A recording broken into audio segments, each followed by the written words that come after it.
Hello, everyone. Welcome back. Please comment, rate, subscribe, folks. Comment, rate, subscribe, like the videos. Also, share the videos. I want to thank everyone that does like, watch, and share my videos. You folks are the absolute best. Listen, folks, there's a link tree down below. Has links to all of my social media platforms. Please go down there. Follow me across all my social media platforms and talk to me because I'll talk back. Also down there as well as links to all of my YouTube pages. Please go down there, subscribe to all my YouTube pages, and turn on your notifications so when I post content, you folks will be in the know.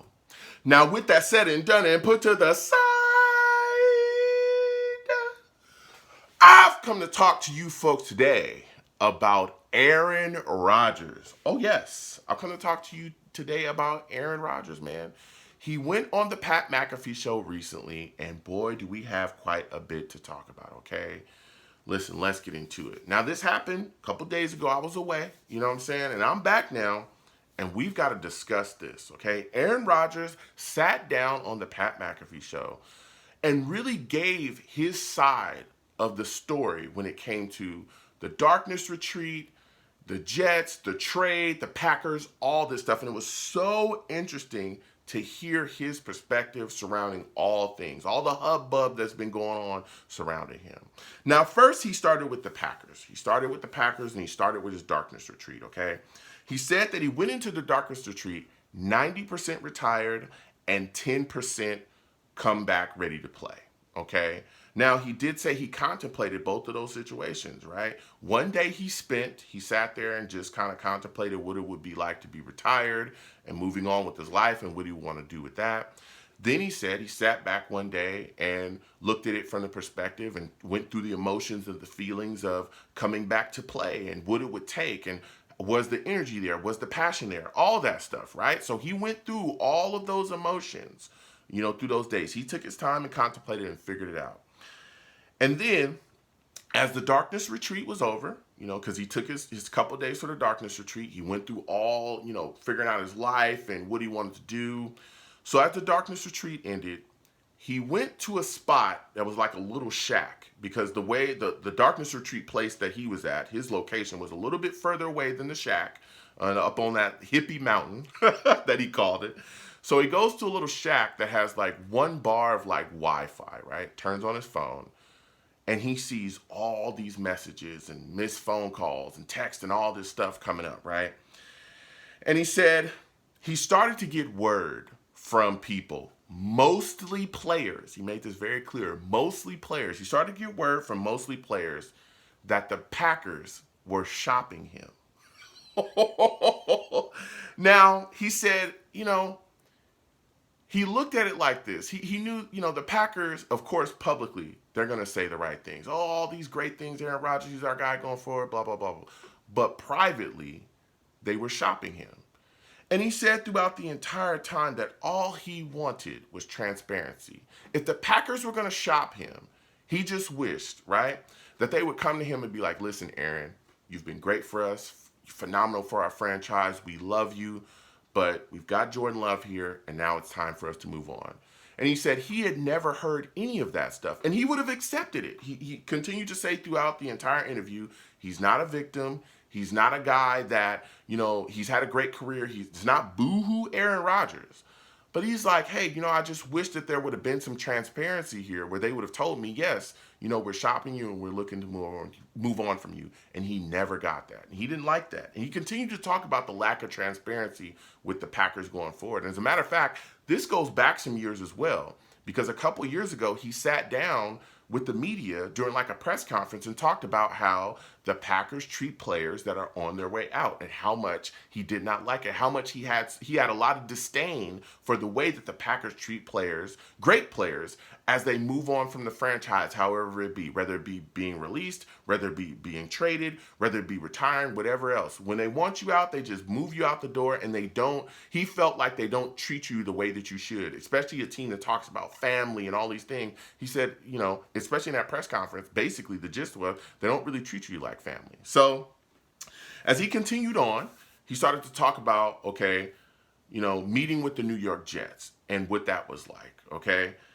When you look at the situation, the Jets flew to him, and we all know Woody Johnson, Robert Saleh, Joe Douglas, and there were some other guys as well. And he said when he met with the Jets, he told them, hey, I don't want to make a decision right now, but I'm going to start working out, get back to my workouts, and figure out how my body feels, figure out what's going on, right? So he said at the time, and even still right now, the trade's not official, but he said, on the Pat McAfee show that at that point, he had told them like a Friday ago that he was ready to go, that he intended to come back and play, and that, hey, I want to be a New York Jet, and he intends to be a New York Jet. That's what he had told him.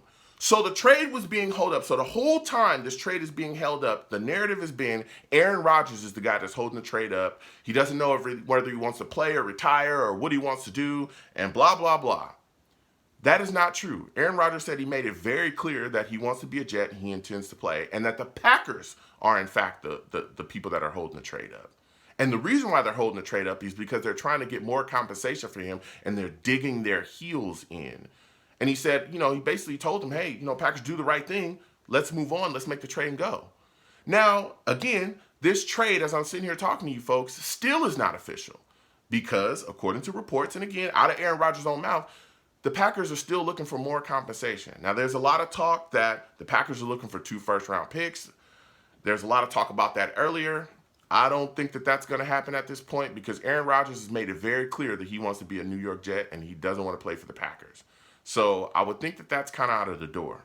Now, there's discussion about the New York Jets possibly giving up 1 first-round pick, the 13th pick from this upcoming draft. We'll see if Joe Douglas does that. But there's a lot of people talking about the Jets are looking more to give up a 2nd and a 4th and maybe a conditional pick next year. And that's something I could see the Jets or Joe Douglas doing. Now, here's the deal with the Packers. A lot of people talking about they have leverage. I don't think they do. Because one, Aaron Rodgers has already told you that he does not want to play for the Packers, and there's a real chance that if he don't, get off this Packers roster and you don't trade him, he'll probably retire.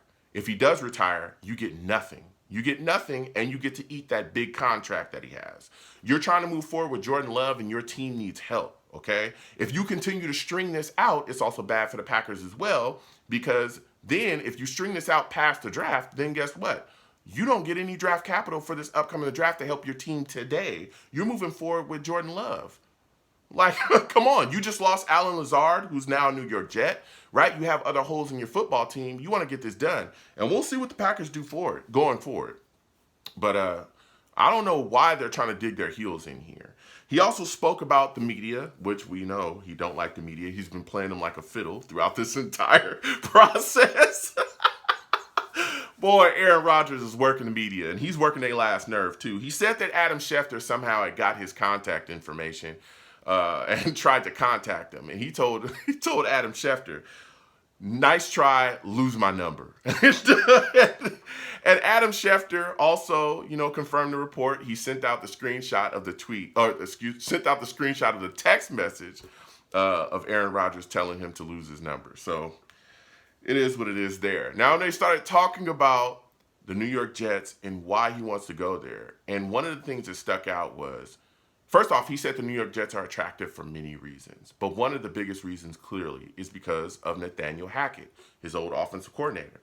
He said Nathaniel Hackett brings a lot of energy and fun to the situation, right? And he's also an incredible teacher of the game. He also said Hackett has meant the most to him of any coach that he's ever had. So that was huge. Of course, you come here, you're in an offense that you know very well, with a coordinator that you love, calls a lot of plays that you like, allows you to kind of go out there and do your thing, and puts you in the best situation to succeed. Nathaniel Hackett is a guy that he likes, and of course, why not come here when that guy is the New York Jets offensive coordinator? He also spoke about the wish list situation. Now, for those of you that may not know, there was reports coming out that Aaron Rodgers basically folded his arms and told the New York Jets, here's a list of guys that I want, which was Mercedes Lewis, Randall Cobb, OBJ, and Alan Lazard. And basically the way it was reported is that if you don't get those guys, I'm not going to be a New York Jet. He completely destroyed that and dispelled that rumor, dispelled that report, and said that never happened. Okay?